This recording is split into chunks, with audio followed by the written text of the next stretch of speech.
The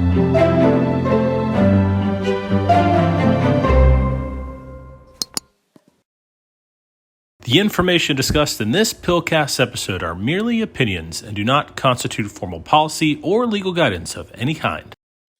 Hello, welcome to another PILCast episode, the video blog where we talk about important federal procurement innovations in 10 minutes or less. We guarantee it.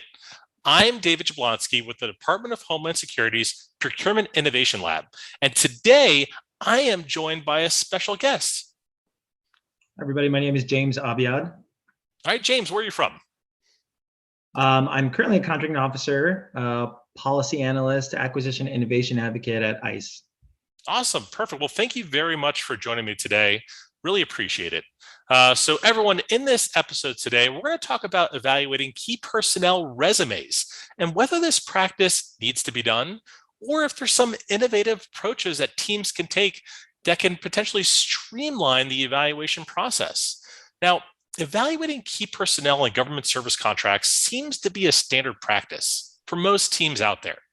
Now, James, can you briefly explain how this traditional process normally works of evaluating key personnel resumes?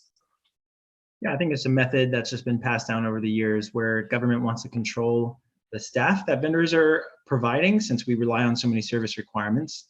So they usually require a specific amount of years, a specific degree, a certain type of personnel, in the hopes of controlling the type of staff that are going to come on board in the contract.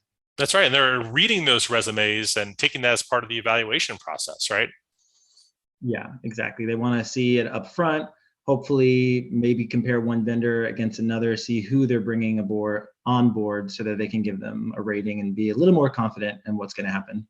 Okay, awesome. Well, thanks for kind of drawing that out for everyone. So now we're all on the same page, right? Now, have you ever experienced or read about a time where maybe a team did this practice and it didn't work out too well for them?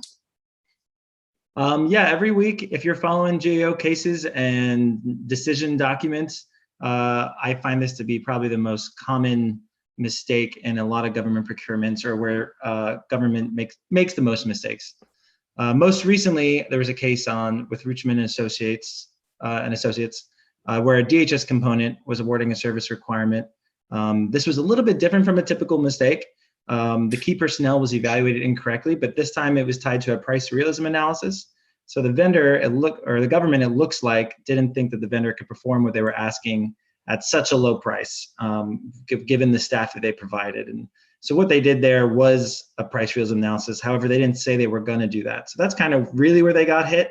But when they were evaluating the key personnel factor, they automatically gave them a low because of that same reason, thinking that the staff that you were providing at this level, at this price, is not possible, which of course is not how key personnel should be evaluated anyway. So having it in there as a factor was already not helping, and it just made it an extra reason for the protest to be sustained in this case. Oh, okay, interesting. So it was sustained. The vendor won that one in regards to key personnel. Okay, got it.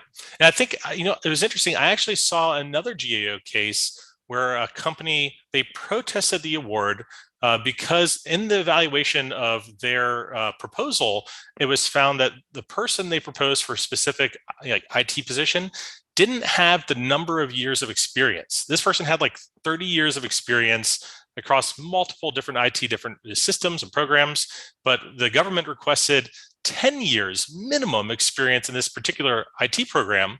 The contractor thought they had it. The government said, no, you really didn't. You only had 8. But that was it. That was the main problem.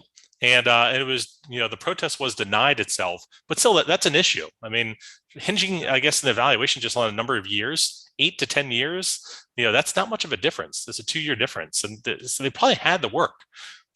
Maybe, are there any flexible words that you know of or can think of that maybe teams could consider instead of using that type of terminology? You have to have this many years that could potentially help streamline that key personnel resume evaluation if teams want to include that as part of their solicitation. Yeah, I think that's the most common mistake, is that, and vendors know the personnel that they're bringing on board, and they know what other companies are generally, who they're trying to hire. So they'll catch those mistakes. A way to make it more efficient for the government like most innovative methods or pretty much anything else in your solicitation is to give you that flexible language. Instead of saying requires, use things like the government prefers or highly desires.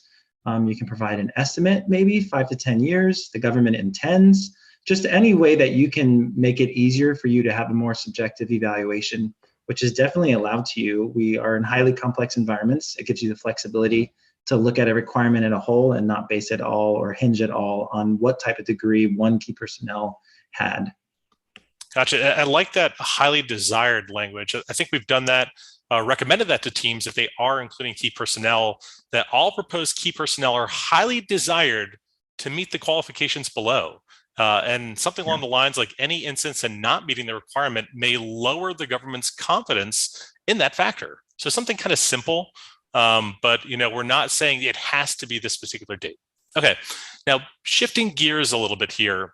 What is your take on evaluating key personnel resumes? Do you like that in solicitations based on your experience for this type of thing? It's an easy no for me. I'll immediately recommend someone take it out. We have too much to do, a lot to look at. I still would love to hear somebody provide some valid reasoning as to why it's a benefit, because we cannot force a government or vendor to hold staff for a 5-year requirement. They're going to leave, people are going to come and go, and that's not really what we're looking for anyway. We're looking for a finished product, a service. We're looking for this service. We're not looking, there are a lot of people out there that can perform those services. So it's just not a factor. Okay. Are there some other approaches maybe that teams could take instead of asking for resumes when evaluating the company itself as part of the overall evaluation process? Yeah, this is where you get to be a little more creative, I think. But I think in most requirements, it comes down to like their staffing and management approach. You want to see how they can backfill positions, how they plan to handle quality assurance, depending on the location of your requirement. You want to see that they understand their market, that they understand their environment, that they have those business connections. And often that's tied to their understanding of the technical requirement overall. So if they can truly understand the requirement, it does build more government confidence in the fact that, oh yeah, they can staff this requirement. Okay, so staffing sounds like a good thing to include in there. And so maybe it's the retention plans. Is that usually a good one as well? Yeah, definitely retention plan. You want to look at government onboarding experience, that they understand clearance processes, things like that. How they plan to handle the people that will leave, because people inevitably will. Okay, interesting.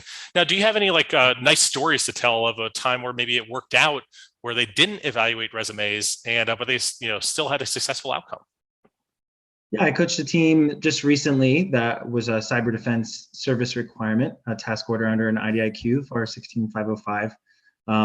So the value is around 80 to 90 million. And they didn't include key personnel as an evaluation, but they had very important staffing needs that were across the country, very mission focused. It was really important to them, of course. And what they did is exactly like we talked about. They looked at how the vendor understood their staffing requirements, especially how they planned to backfill. They had night shifts, they had cybersecurity places that needed to be covered 24 hours all across the country. So they obviously had to look at that. And for them, a lot of that was tied to their understanding of the technical requirement of overall, that they knew the government requirement, that they knew how to do it, that they had those connections. And so they looked at that management approach and staffing a plan. Okay, got it. Perfect. That's awesome. And was it a successful outcome? Did they make an award? Was it everything work out well?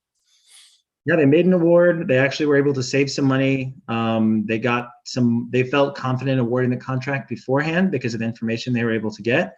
And I guess we'll see how that plays out. But so far, so good. That's great to hear. Well, I think that does it for this episode. Thank you so much for joining us. Really appreciate it. And thank you all out there for joining in today as well.